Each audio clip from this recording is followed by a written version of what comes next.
So let's go through the Interesting case. testimonies real quick. Again, I thought it was interesting. I think that the biggest part when it comes to defense of the eyes of the defense team is that obviously the prosecution side, they're gonna go crazy on, well, he was a violent person, he did this, this, that, and the third, this is why he should be locked up. But they have to prove that there was an organized crime in the benefits of him gaining profit of whatever he was organizing with these freak-off events. They have to prove that. Others may believe that Cassie's and everybody else's witness testimony may not be enough to prove that there was a racketeering or there was a sex trafficking involvement. There may not be enough evidence to prove that part. Because just with her witness, though. But what about... Isn't it way bigger than just her now? Well, yeah, for sure. There's multiple witnesses that have came on to the stands. But, for example, Cassie, let's go through Cassie, testified because her experiences are central to the government's case against Diddy. Even though she is not the one bringing the charges, this is a criminal trial, not a civil one, meaning it's U.S. government prosecuting Combs for alleged crimes that go far beyond just one person's story, yada, yada, yada. I thought this was a witness statement. My bad. Okay, so testified being coerced into drug-fueled sexual encounters referred as freak-offs. In detail, instances with the physical abuse, again, including the 2016 beating at the hotel. Some other witnesses, David James is a former assistant. Dawn Richard, former bandmate. Carrie Morgan and Sheree Hayes, a male escort. Somebody like him was testified about being hired to perform sexual acts with Ventura, with Cassie, while Combs watched and directed the encounters. He recounted being paid between $1,200 and $2,000 for each session. Cassie's friend included Combs choking and beating Cassie and testified that she accepted $30,000 in hush money from Combs in exchange for signing a non-disclosure agreement.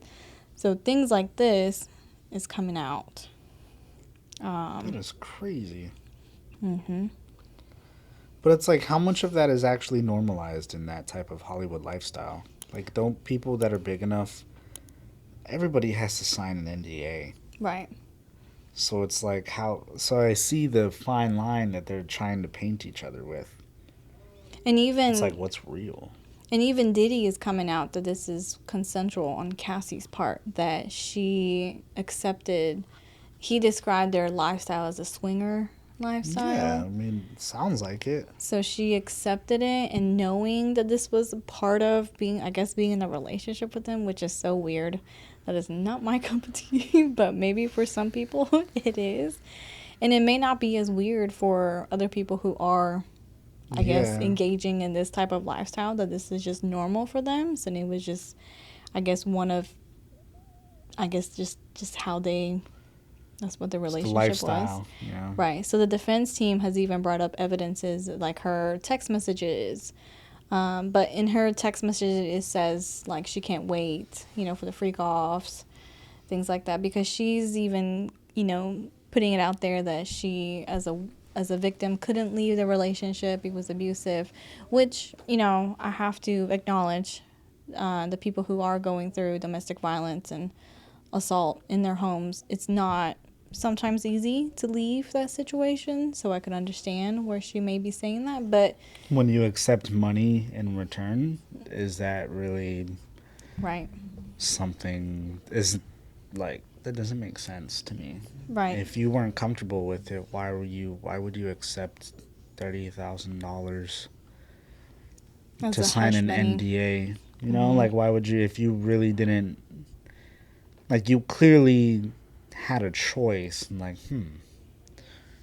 this is wrong, or apparently to them it's wrong, but I think I want $30,000. You literally just sold your entire argument, your entire case. Right. Because if you really want to stand up for yourself and stand up for other people who's been involved in this free cost, wouldn't you go out and say something?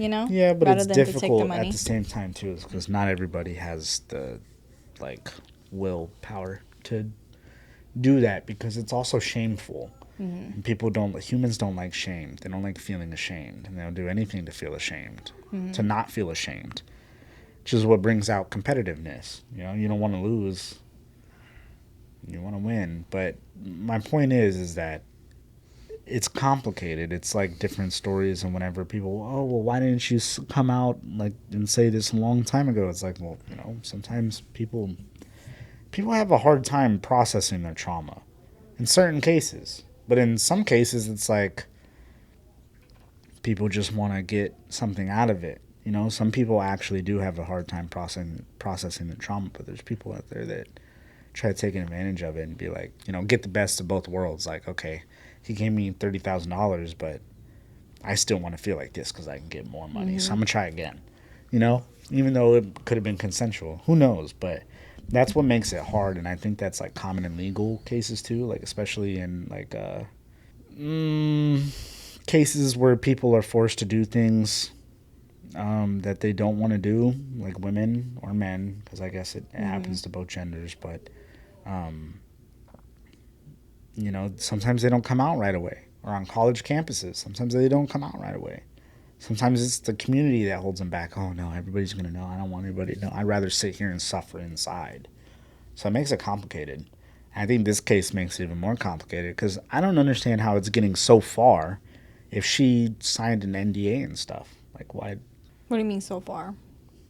Like, how has it not been dismissed yet, or how has he not been released if she signed it? I mean, I'm sure it's a timeline thing. Like maybe the NDA was what's the point of the NDA if she can still go and talk about it? I don't know. I mean, it all depends on, I guess, what it says on the NDA too. I guess. But when was the NDA? What was the NDA about? That's what we don't know. Right. Because it could be very loose. And then it could be something relating to something a long time ago. But I wonder was not even related to the freak-offs. But I wonder if there's some sort of a law, and I don't know this, so don't quote me. I wonder if there's some sort of a law to kind of dismiss the NDA if it's being brought up to a criminal trial, especially at a federal court. Because at that point, it's just a piece of paper. That sounds like it could be a thing. I'm pretty sure that's part of it. Thank you for watching another episode of Legal Lounge. If you enjoyed this episode, you can always give our office a call to schedule your free 30-minute consultation with one of our team members. Check the description below and give us a call today.